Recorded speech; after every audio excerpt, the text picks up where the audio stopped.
সামতাত যুৱ কংগ্ৰেছৰ উত্তাল প্ৰতিবাদ।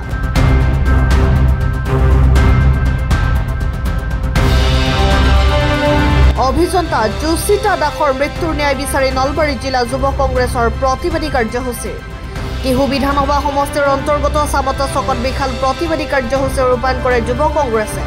প্ৰতিবাদী কাৰ্যসূচীত অসম প্ৰদেশ যুৱ কংগ্ৰেছৰ সাংগঠনিক সাধাৰণ সম্পাদক ডাক্তৰ নীলকমল ভূঞা, জিলা যুৱ কংগ্ৰেছৰ সভাপতি নেচিমা জিৰুল খালিফ, প্ৰশাসনিক সাধাৰণ সম্পাদক অৰূপ বৰ্মন, টিহু বিধানসভা সমষ্টিৰ যুৱ কংগ্ৰেছৰ সভাপতি ইমদাদুল হক, নলবাৰী সদৰ সমষ্টিৰ সভাপতি ইখতাব হুছেইন, বৰক্ষেত্ৰ সমষ্টিৰ যুৱ কংগ্ৰেছৰ সভাপতি কাৰ্তিক তালুকদাৰ আৰু যুৱ কংগ্ৰেছৰ বিষয়ববীয়াসকল উপস্থিত থাকে। যোৱা 22 জুলাই তাৰিখে বঙাইগাঁৱত কৰ্মৰত কনিষ্ঠ অভিযন্তা হিচাপে কৰ্মৰত যোশিতা দাসক সমগ্ৰ অসম চুই গৈছে। তাৰ প্ৰতিবাদত আজি অসম প্ৰদেশ যুৱ কংগ্ৰেছৰ উদ্যোগত নলবাৰী জিলা আৰু টিহু সমষ্টি যুৱ কংগ্ৰেছৰ সহযোগত আজি আমি সামতাৰ চকত প্ৰতিবাদ কৰিছোঁ। আমি হিমন্ত বিশ্ব শৰ্মা ডাঙৰীয়াক ক'ব বিচাৰিছোঁ যে যোশিতা দাসক কিয় হত্যা। এইখন চৰকাৰৰ মন্ত্ৰী বিধায়কবিলাকে কয় যে এইখন চৰকাৰ বেটি বচাও বেটি পঢ়াও চৰকাৰ। তাৰ পাছতো আজিৰ পৰা কেইদিনমান হোৱা জন্মনিৰ আবাৰ ন্যায় নহওঁতে আজি পুনৰ এগৰাকী অসমীয়া ছোৱালী। এই কথাক আমি যুৱ কংগ্ৰেছৰ ফালৰ পৰা তীব্ৰ বিৰোধিতা কৰিছোঁ।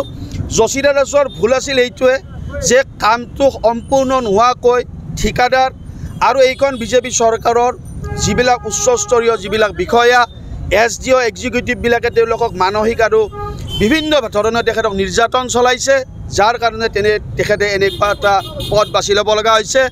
এই চেগতে আজি আমি সমগ্ৰ যুৱ কংগ্ৰেছৰ ফালৰ পৰা যোশিতা দাসৰ পৰিয়াললৈ আমি শোকসন্তপ্ত পৰিয়ালবৰ্গলৈ গভীৰ সমবেদনা জ্ঞাপন কৰিছোঁ। আৰু আমি হিমন্ত বিশ্ব শৰ্মা ডাঙৰীয়াক ক'ব বিচাৰিছোঁ যে লোক নিৰ্মাণ বিভাগটো বৰ্তমান মুখ্যমন্ত্ৰী ডাঙৰীয়াৰ অধীনত থকা এটা বিষয়। মুখ্যমন্ত্ৰী ডাঙৰীয়াই মাত্ৰ 2 মিনিট যোশিতা দাসৰ কথা আজিৰ পৰা 3 দিন আগত কৈছিল। তেখেতৰ আণ্ডাৰত CBI আছে, ED আছে, CM ভিজিলেন্স আছে। ইমানখিনি বস্তু থকাৰ পাছতো কি কাৰণে আজিৰ তাৰিখলৈকে যোশিতা দাস জড়িত সেইসকলে মুক্ত আকাশৰ তলত আছে, সেই কথাটো আমি মুখ্যমন্ত্ৰী মহোদয়ক সুধিব বিচাৰিছোঁ।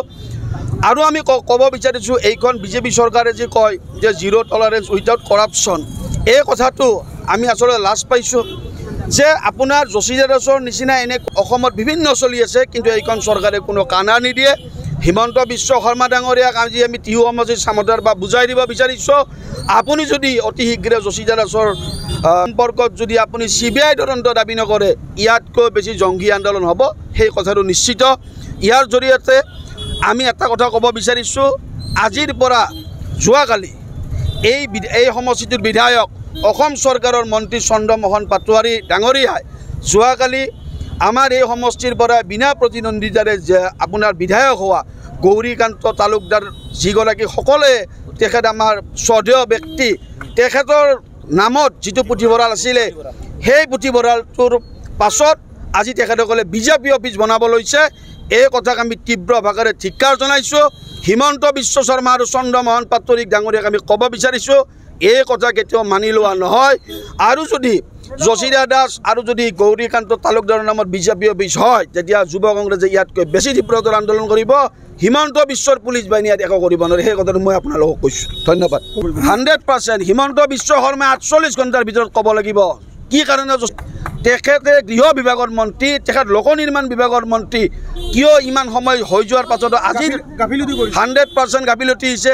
বিভিন্ন বিয়াগুম বিষয়া যাৰ নেকি মুখ্যমন্ত্ৰী মহোদয়ৰ বিভিন্ন মন্ত্ৰীবিলাকৰ লগত সনা পিটিকা চলি আছে, সেইকাৰণে যোশিতা দাসৰ পৰিয়ালে ন্যায় পোৱা নাই। এই কথাটোক আমি তীব্ৰ ভাষাৰে গৰিহণা দিছোঁ।